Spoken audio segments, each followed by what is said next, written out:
Salut les geeks, dernière vidéo avant les fêtes de Noël et vous l'avez vu dans le titre ou dans la vignette, j'ai merdé. Et oui, j'ai merdé sur le montage de ma dernière config PC à base du processeur 9800X3D de chez AMD, le dernier processeur spécialement conçu pour le gaming et qui se vend un petit peu comme des petits pains. Et du coup, lors du montage de cette config, pour ceux qui ne me suivent pas sur la chaîne, j'avais fait une vidéo dédiée où je vous avais fait tout le montage de la configuration et également des benchmarks. Et il y a des personnes en commentaire et que je tiens vraiment à remercier qui m'ont fait part d'anomalies lors du montage et qui effectivement, après vérification, s'est avéré effectivement problématique. Et du coup, j'avais dit que je ferais une vidéo pour corriger le tir et c'est ce que je suis en train de faire là et ça va peut-être vous éviter vous aussi de faire des erreurs ou en tout cas, je vous donnerai également au passage quelques petits conseils. J'en profite également pour la vidéo par rapport à des choses que j'ai faites et que je pense que je ferai un petit peu différemment la prochaine fois.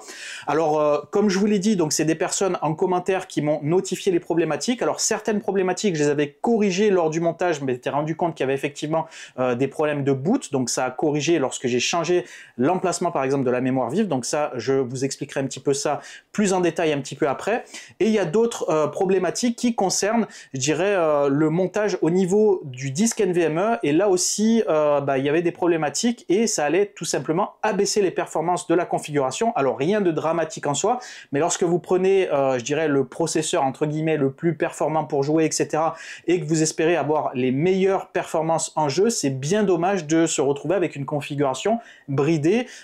Du coup, vous allez forcément perdre des FPS, perdre de la performance, et c'est très dommage, surtout vu le tarif de ce nouveau processeur et de la config dans son ensemble. Alors pour rappel, je suis pas un professionnel du montage PC, mais je suis juste un passionné qui fait ça depuis ses 15-16 ans, donc j'ai monté pas mal de configs, mais c'est vrai que ces 5-6 dernières années, j'avais pas monté de nouvelles configs et entre temps les technos ont pas mal évolué et je suis resté sur mes acquis et je me suis fait un petit peu berner avec toutes ces nouvelles connectiques. Finalement j'ai fait quelques erreurs. Alors moi le premier conseil que je pourrais vous donner déjà, c'est de regarder les docs officiels, même si vous avez de la connaissance, même si vous avez de l'expérience, mis à part bien sûr si vous êtes un pro et que vous faites ça tous les jours.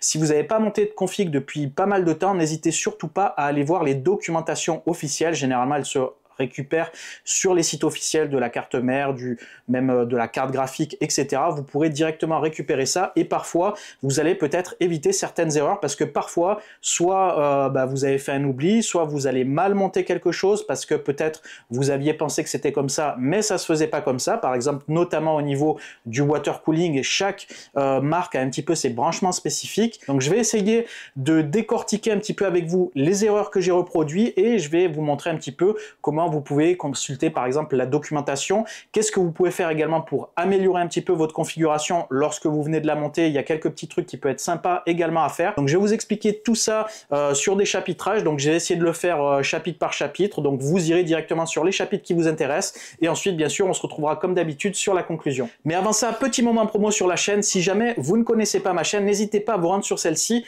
Je vous propose plein de vidéos sur des thématiques différentes. L'idée ici c'est d'essayer de vous proposer des vidéos sur des thèmes variés, tout simplement parce que j'ai pas envie de me lasser. Je veux toujours vous proposer des contenus qui m'intéressent, qui me plaisent et j'essaye de le retranscrire au travers de mes vidéos. Et c'est vrai que si je ferais tout le temps les mêmes types de vidéos, je suis sûr que je serais vite lassé et peut-être vous aussi. Dans tous les cas, sur cette chaîne vous trouverez des vidéos donc avec par exemple des tests produits. Je fais également des tutos type montage PC. Je fais également des benchmarks, des comparatifs. Je fais un peu tout ce qui touche l'univers de la tech. Je parle aussi beaucoup de distribution Linux, d'OS, donc comme Windows 11, on parle aussi iOS, macOS, etc. J'essaie de vous partager des trucs et astuces sur des logiciels ou sur des opérations bien spécifiques. Je parle jeux vidéo, je parle cinéma, bref, ici c'est vraiment une chaîne dédiée à l'univers des geeks et j'essaye au travers de cette chaîne de créer une grosse communauté où on peut s'entraider. Et là justement cette vidéo c'est vraiment le reflet de ce que je cherche à faire. C'est des personnes en commentaire qui ont permis de me faire corriger certaines erreurs et de me faire progresser sur le côté un petit peu hardware. Et ça c'est tout le point fort de créer une grosse communauté. Donc si ce genre de concept ça vous plaît, n'hésitez surtout pas à nous rejoindre parce qu'on est un peu plus de 18 000 sur la chaîne et petit à petit la communauté grossit. Donc je tiens au passage à remercier toutes les personnes qui me suivent. Donc si jamais vous voulez nous rejoindre, vous savez ce qu'il vous reste à faire, vous cliquez sur je m'abonne. Allez, il est temps de faire le point sur les petites erreurs à ne pas commettre lorsque vous montez une config PC, également quelques petits conseils au passage. C'est parti!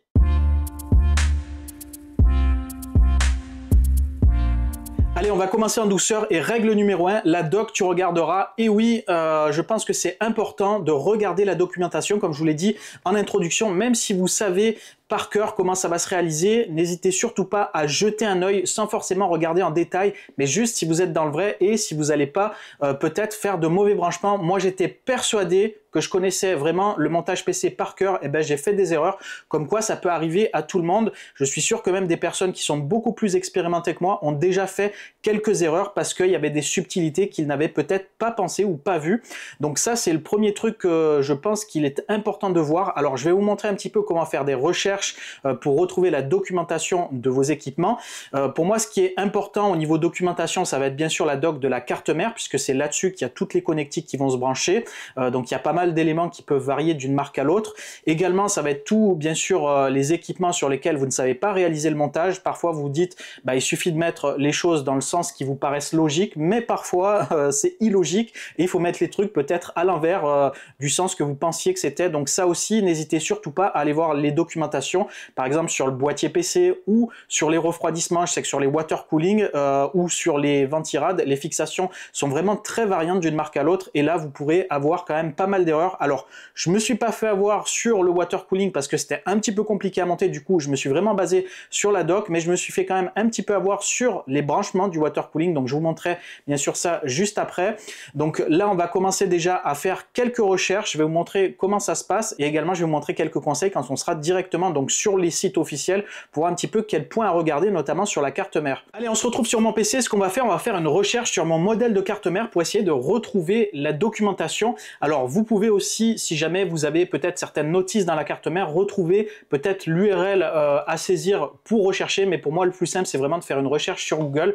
Donc je l'ai déjà copié-collé, donc j'ai juste à faire coller ici. Donc moi c'est la X870E Aorus Elite Wi-Fi 7, donc c'est ce modèle là. Donc je fais entrer ici et normalement Google devrait vous ressortir dans les premiers résultats le site officiel, donc Gigabyte, et on devrait retomber sur la page officielle de la carte mère.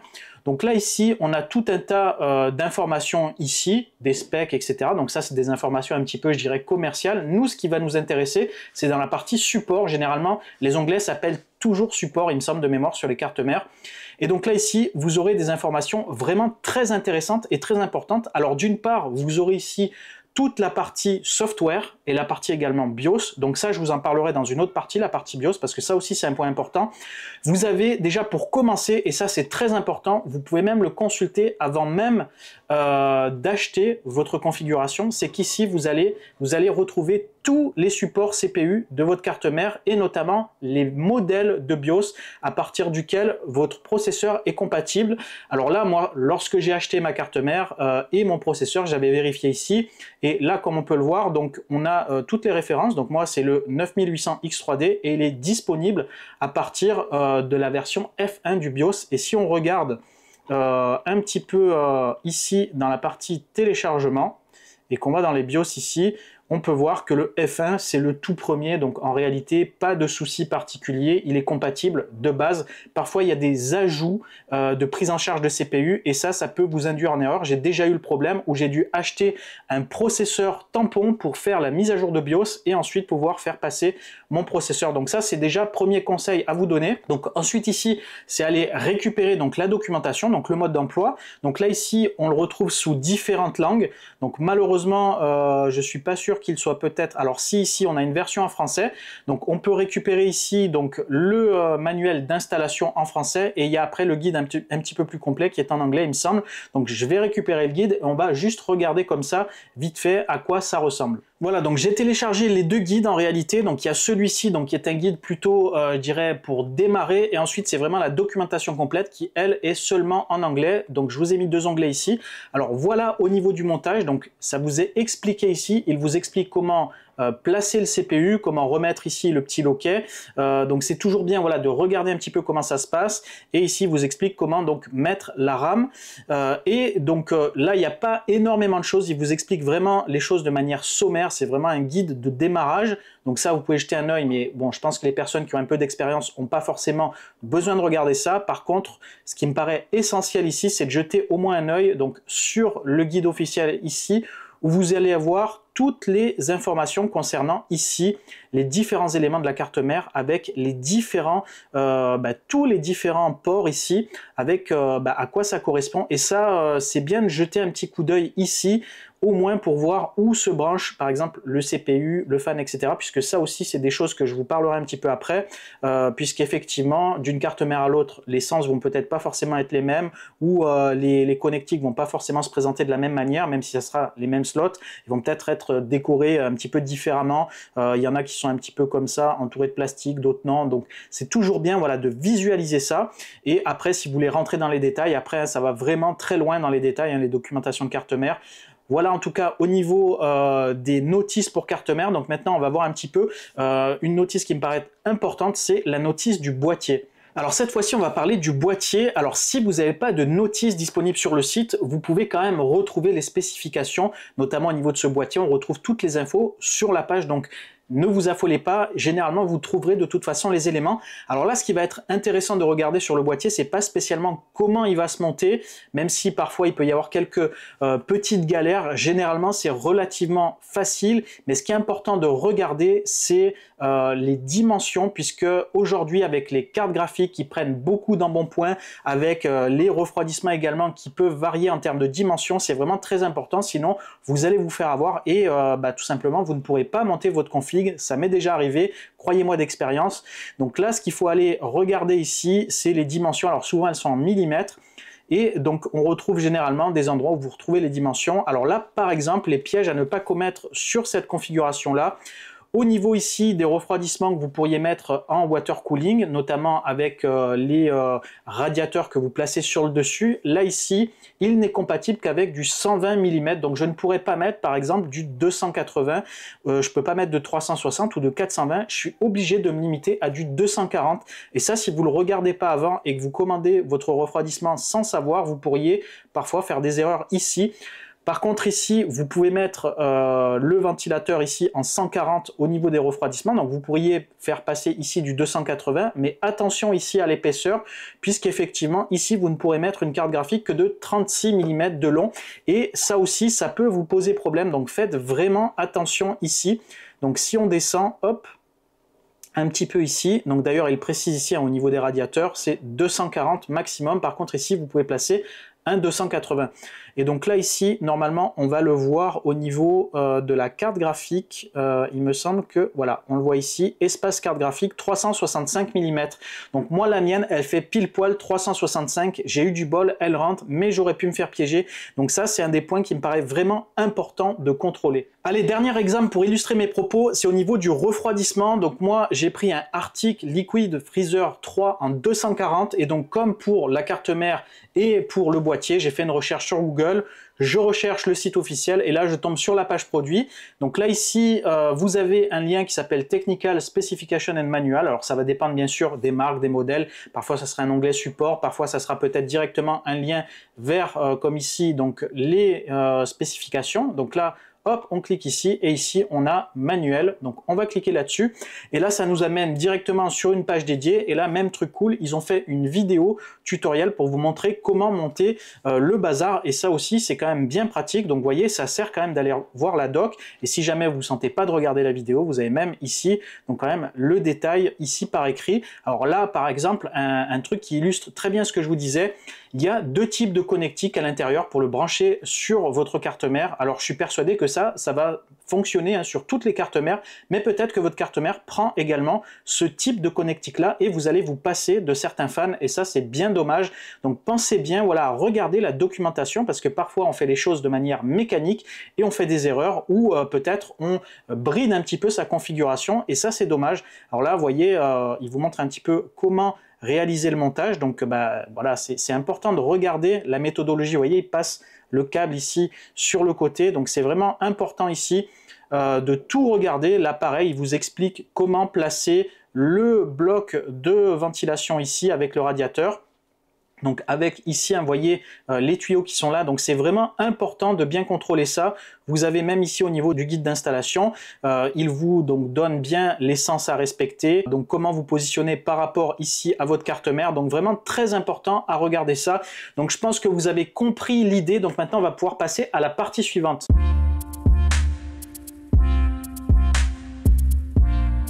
Règle numéro 2, la position des fans, tu contrôleras. Alors rien à voir avec la chanson de Pascal Obispo, là je parle d'une connectique qui s'appelle Fan, donc qui est spécialement conçue généralement pour tout ce qui est ventilation et refroidissement. Et là effectivement j'ai merdé aussi de ce côté-là puisque je les ai branchés un petit peu à l'arrache sans trop me prendre la tête, j'ai pas trop regardé les références de chacune des connectiques et là effectivement j'ai dû m'y reprendre une seconde fois après contrôle et effectivement lorsque vous faites une erreur, après il faut démonter si vous avez un manque de place le radiateur et là effectivement forcément perte de temps, un petit peu galère et si jamais je m'en étais pas rendu compte, peut-être que j'aurais eu un problème au niveau de la régulation de la température, au niveau du boîtier, donc pensez bien à regarder la connectique au niveau de tout ce qui va être prise de ventilation. Donc on part tout de suite sur mon ordinateur et sur la notice pour vous expliquer un petit peu comment ça se passe. Allez, on retourne sur ma petite documentation et voilà sur mon modèle de refroidissement les types de connectiques qu'il y avait. Il y avait donc deux versions, une version en gros tout en un où vous avez une seule fiche fan et une autre avec des connexions individuelles pour piloter de manière individuelle la vitesse des différentes ventilations. Et donc là, ici, moi j'ai choisi celui-ci avec donc respectivement la pompe, le VRM et le fan, donc ici qui correspond probablement à la partie CPU. Alors pour vous, vous pouvez choisir l'un ou l'autre, ça va dépendre de votre carte mère, mais ce qu'il faut faire effectivement, il va falloir contrôler au niveau de la carte mère qu'est-ce qui est disponible et où c'est que vous allez pouvoir brancher tout ça. Alors là, si vous choisissez la version un seul CPU, donc vous allez directement vous rendre sur la notice de votre carte mère et là effectivement vous allez voir qu'ici vous avez CPU fan, CPU opt et par exemple ici j'ai un fan 4 pour la pompe. Donc le CPU principal va se mettre sur CPU fan, là ici c'est un auxiliaire, donc moi pour ma part j'ai branché le VRM là-dessus. Donc directement sur ce fan là et ensuite donc il y a un fan 4 pour la pompe et là ici j'ai ici pump ici donc qui correspond à la pompe, donc j'ai branché ma pompe directement ici et ça va permettre d'avoir un branchement qui va être adapté par rapport à ce qui était préconisé en tout cas au niveau de la fiche.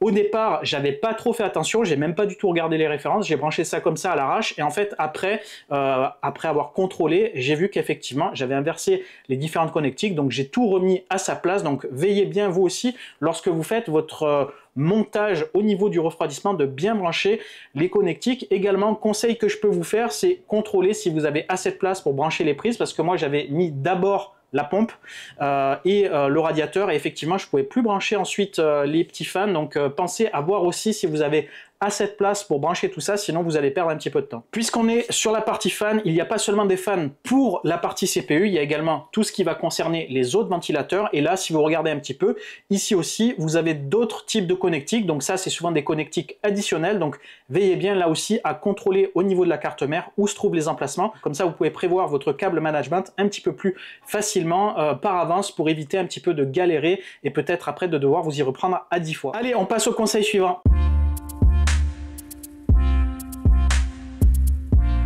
Règle numéro 3, de la pâte thermique supplémentaire, tu t'équiperas. Alors bien sûr, ça ne concerne pas les personnes qui en ont déjà chez eux. Je sais que certains d'entre vous ont toujours un tube à portée de main au fond d'un tiroir et ça, c'est vraiment une bonne chose. Mais pour les personnes qui montent une nouvelle config, c'est pas toujours le cas et je vous recommande vraiment de prendre un tube supplémentaire. Ça coûte à peu près 15-20 €, donc c'est pas hyper cher. Moi, généralement, je prends de la Noctua H1. Je vous mettrai le lien en description de la référence que je prends. D'ailleurs, si certains d'entre vous utilisent une autre marque ou un autre modèle, n'hésitez pas à le partager en commentaire, hein, ça pourrait toujours servir. Alors, pourquoi prendre un tube supplémentaire? Moi, je vous explique un petit peu le cas que j'ai eu lors du montage de ma configuration. Donc, j'ai eu des difficultés à mettre le bloc pour refroidir le CPU, donc directement au niveau de la carte mère, au niveau des vis, c'était un petit peu galère et du coup j'ai dû m'y reprendre à 3 fois et forcément au bout du deuxième essai, le tube était complètement vide et là heureusement j'avais un tube supplémentaire. Donc si jamais j'aurais pas eu ce tube là, j'aurais dû attendre 2-3 jours pour recevoir un nouveau tube et finaliser le montage de ma config et ça c'est vraiment dommage. Donc mon conseil, prenez donc un tube à côté pour éviter de perdre du temps et peut-être d'être bloqué sur le montage de votre configuration. Bien sûr, perdre du temps, c'est pas forcément dramatique, mais parfois c'est un petit peu agaçant. Mais autre chose qui est aussi intéressant de prendre de la pâte thermique en supplément, c'est que peut-être que celle-ci sera plus efficace que celle d'origine fournie dans la boîte. Par exemple, la mienne chez Arctic, visiblement, était moins performante que la Noctua. Donc ça tombait bien, j'ai profité par mettre la Noctua en remplacement de l'Arctic. Et effectivement, j'ai gagné 2 degrés au niveau du refroidissement sur une moyenne à peu près. Et ça, c'est quand même plutôt positif. Bref, vous l'aurez compris, d'une manière générale, essayez toujours de prendre les devants sur différentes problématiques. Donc ça peut être ici de la pâte thermique, mais ça va être pareil si jamais vous avez de la connectique, si jamais vous pensez qu'il vous manque des câbles, des vis ou quelque chose, n'hésitez surtout pas à vous équiper par avance pour éviter d'être bloqué et perdre du temps. Allez, on passe à la suite. À présent, on passe à la règle numéro 4, l'emplacement et la configuration de la RAM, tu contrôleras. Alors là, je me suis clairement fait avoir comme un bleu. Certains l'ont vu directement lorsque j'ai mis ma vidéo en ligne. Au niveau du montage, j'ai tout simplement mis les RAM sur un mauvais port, sur des mauvais slots et j'ai tout simplement merdé ici. Et un grand merci déjà aux personnes qui m'ont donné les informations. Ensuite, après, j'ai pu à tête reposée regarder tout ça. Alors forcément, moi, ma configuration a fonctionné parce que j'ai changé les slots de RAM de manière un petit peu hasardeuse. Et ça a fonctionné, mais c'est vrai que là, je préfère vous repasser l'information de manière correcte pour pas que vous fassiez la même erreur que moi. Alors, on va passer sur mon ordinateur, comme ça, je vais remettre la doc et je vais vous montrer un petit peu ce que j'ai fait comme erreur et comment il faut contrôler ou mettre la RAM correctement. Allez, on se retrouve sur mon PC et on va se baser sur le schéma de ma carte mère. Alors ça, c'est une carte mère ATX. Généralement, elle se présente sous cette forme-là. Vous avez quasiment systématiquement les 4 slots de mémoire qui vont être ici. Et en fait, chaque slot a ici une référence A1, A2, B1, B2. Donc ça, c'est vraiment des références importantes.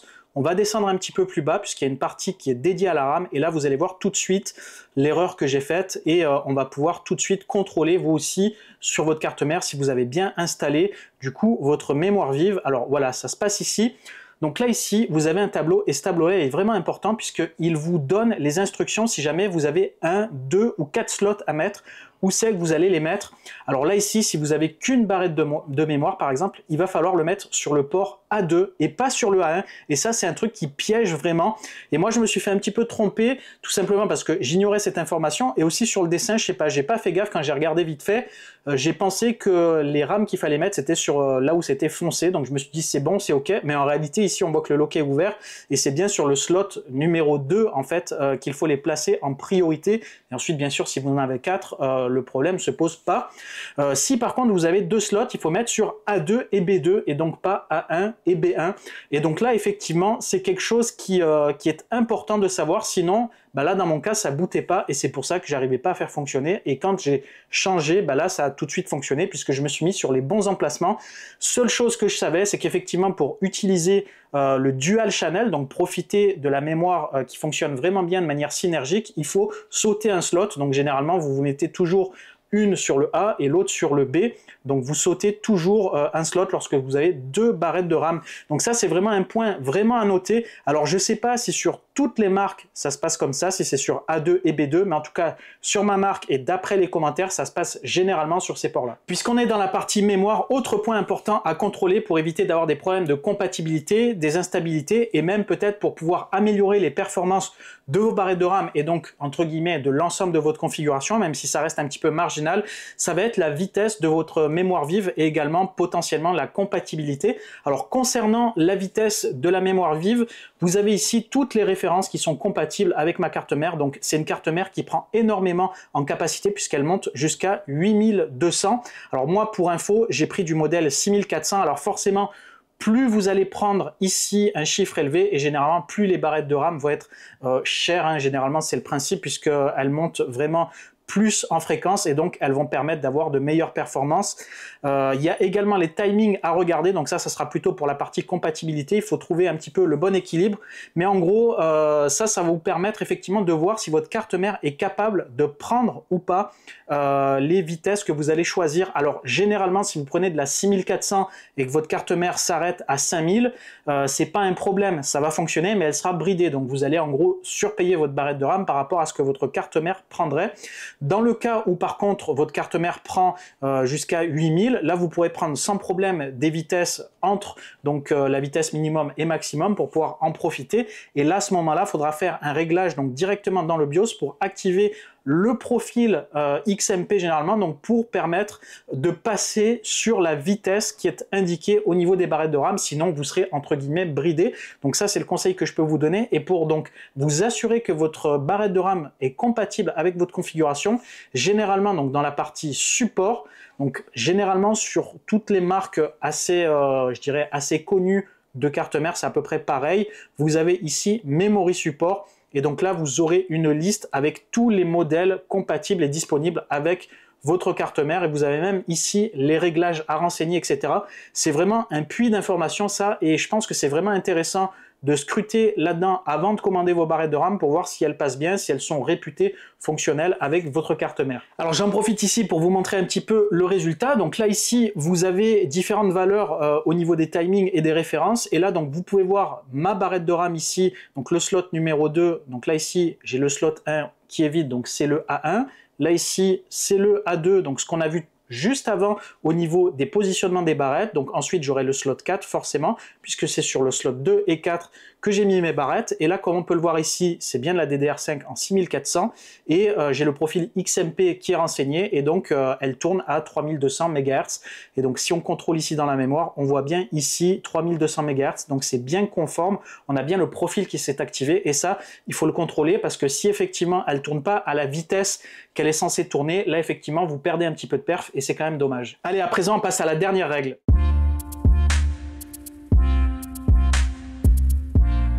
Cinquième et dernière règle de cette petite vidéo, tes disques NVMe, tu positionneras correctement. Alors celle-là, on est vraiment allé la chercher de très loin. Encore une fois, c'est des personnes en commentaire qui ont pointé le doigt sur un mauvais branchement que j'avais réalisé lors de ma vidéo, et vraiment un grand chapeau à eux, parce que tout simplement, d'une part, ils m'ont appris quelque chose, et d'autre part, donc ils m'ont expliqué qu'est-ce qui allait pas, et j'ai appris effectivement de mes erreurs, et ça c'est vraiment très cool. Donc vraiment un grand merci à eux, et du coup je vous partage cette information là. Alors saviez-vous que lorsque vous utilisez les ports NVMe de votre carte mère, ceux-ci peuvent avoir un impact au niveau des performances de votre carte graphique? Oui, vous avez bien entendu, tout simplement. Alors je ne vais pas rentrer dans des détails trop techniques que je maîtrise même peut-être pas parfaitement moi-même. En gros, sur votre carte mère, vous avez des lignes de PCI Express, et les disques NVMe, donc les ports pour connecter vos disques NVMe, utilisent eux aussi des lignes PCI Express, et sur les dernières cartes mères, vous avez donc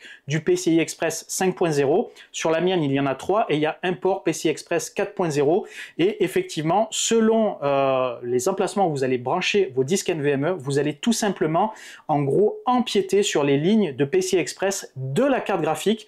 J'avais branché mes deux disques NVMe sur les ports PCI Express 5.0, donc pour mes disques NVMe, alors que j'aurais dû en mettre un sur le PCI Express 5 et un sur le PCI Express 4.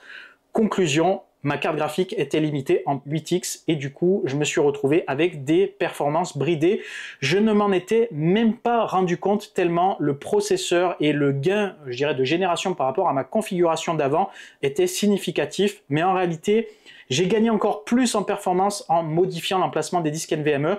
Je vais vous montrer quelques screens, vous allez voir que sous CPU-Z, on peut le contrôler ça, et on va dire, lorsque j'ai fait mon montage, je vous ai fait un screen à un moment donné, et on voyait que j'étais configuré en 8X, et là je vais vous montrer tout de suite, on va partir sur mon PC, je vais vous montrer comment contrôler si vous êtes bien en 8X ou en 16X, ça va vous permettre vous aussi peut-être de corriger le tir et d'améliorer vos performances. Allez, nous revoilà sur mon ordinateur, et on se retrouve de nouveau devant CPU-Z. Alors pour ceux qui ne connaissent pas, c'est un logiciel assez classique pour voir un petit peu les specs de votre configuration, et notamment, comme son nom l'indique, au niveau du processeur, donc du CPU, et vous avez également des informations supplémentaires au niveau de la carte mère, de la mémoire, etc.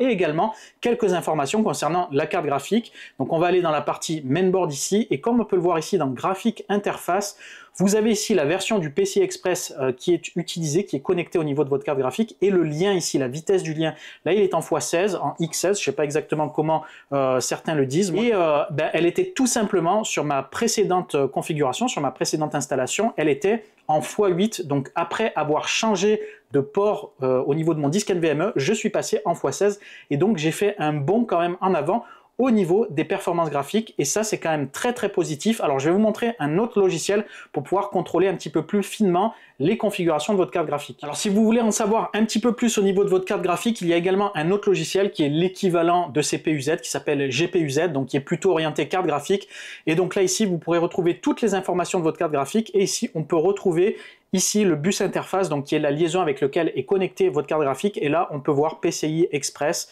x16, donc on est bien ici en x16 en PCI Express 4.0, donc on retrouve la correspondance avec le CPU-Z, et là vous avez également d'autres informations qui pourraient vous intéresser, le nombre de RAM que votre carte graphique possède, le modèle précis, la technologie, etc. Donc ça en gros c'est l'équivalent du CPU-Z pour la carte graphique, peut-être vous le connaissiez pas, du coup j'en profite pour vous le partager, je vous mettrai bien sûr là aussi le lien en description. Allez, je vous reprends face caméra. Alors comme vous pouvez le constater, un simple branchement de disque NVMe peut avoir un impact au niveau des performances de votre carte graphique, et ça personnellement je ne le savais pas, et je viens de l'apprendre, et du coup un grand merci aux personnes qui ont pu participer et m'indiquer cette information-là, parce que ça vraiment, c'était vraiment une subtilité que je suis sûr pas mal de monde ne savent pas forcément. Alors du coup, quel est l'impact de ce nouveau branchement au niveau de ma config? Je vais vous faire tout de suite un bench sous Cyberpunk 2077, donc je vous laisse savourer ça, et ensuite vous verrez un petit peu les scores et vous allez voir, ça décoiffe.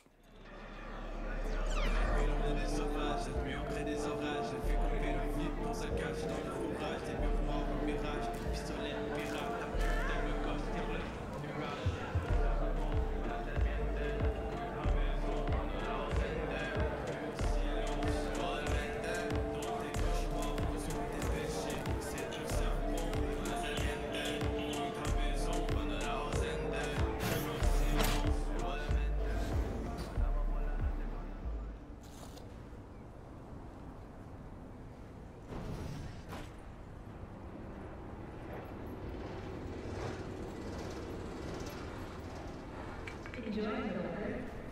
Average temperatures in London and City have remained within human safety rules.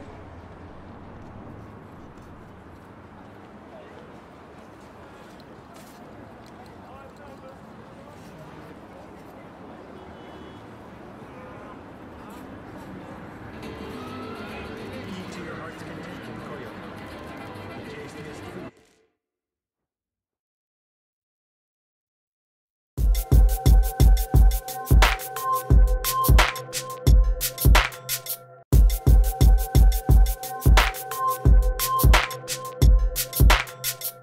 Et voilà les amis, cette vidéo arrive à son terme. Alors j'espère que cette vidéo et ce format vous a plu, et surtout qu'il vous sera utile, qu'il vous permettra de ne pas reproduire les erreurs que moi j'ai commises lorsque j'ai monté ma configuration. En tout cas, un grand merci encore à toutes les personnes qui m'ont aidé en commentaire et qui m'ont permis de corriger toutes ces erreurs. Et d'ailleurs, je serais curieux de savoir si certains d'entre vous qui lisent cette vidéo étaient au courant de ces différents éléments, surtout sur la dernière partie, sur la partie PCI Express. Je suis vraiment curieux parce que personnellement, moi ça me parlait pas du tout, et vraiment j'ai appris quelque chose de très intéressant. Comme d'habitude, si cette vidéo elle vous a plu, n'hésitez surtout pas à mettre un max de likes sur la vidéo, hein, ça soutient mon travail et ça aide vraiment à faire progresser la chaîne. Justement, en parlant de la chaîne, si jamais vous n'êtes pas abonné, hein, n'hésitez surtout pas à nous rejoindre pour faire en sorte qu'on soit une grosse communauté autour de l'univers des geeks. Vous avez vu, hein, moi je suis un passionné et j'essaye de vous partager des sujets toujours dans une humeur un petit peu sympathique, essayer de vous faire passer un bon moment. Concernant les prochains contenus, j'ai comme d'habitude toujours une grosse liste de vidéos à réaliser, mais je pense que je vais peut-être faire un petit break pendant les fêtes, puisque là effectivement je vais être un petit peu à droite à gauche avec la famille, etc. Donc ça va être un petit peu compliqué. En tout cas, j'essaierai de faire mon maximum pour vous proposer des contenus le plus tôt possible. Dans tous les cas, si jamais je vous retrouve pas d'ici là, je vous souhaite de très bonnes fêtes. Je vous souhaite une bonne année 2025 également, si je vous fais des vidéos d'ici là. De toute façon, j'aurai probablement l'occasion de vous le re-souhaiter. Donc je vous dis, portez-vous bien, à très bientôt. Ciao les geeks!